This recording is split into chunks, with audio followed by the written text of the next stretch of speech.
Ассалаумағалейкум армағазақ, егер ең соңғы жаңалықтарды алғашқылар қатарында тек қана біздің каналымыздан бақылауыңыз мүмкін. Ол үшін тек қана сізден күтілетін нәрсе бір ғана лайк және подписать түймелерін баса кетуіңізді ұсына сұраймыз.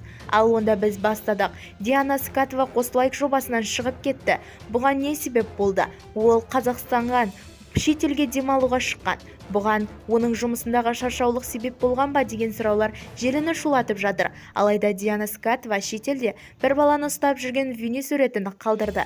Яғни ол былай жауап берген: "Мен бұл бала менің көрермендерімнің біреуінің баласы. Мен арасында осылай нянькалықты жасап кетемін" деп күлген смайликтерменен бейне баяндамасын білдіре кеткен.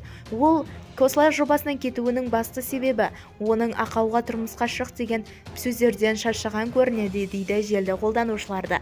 Бізді тамашалауды жалғастырыңыз және де жұлдыздардың өмірінде болып жатқан ең соңғы жаңалықтарды тек қана біздің каналымыздан таба аласыздар.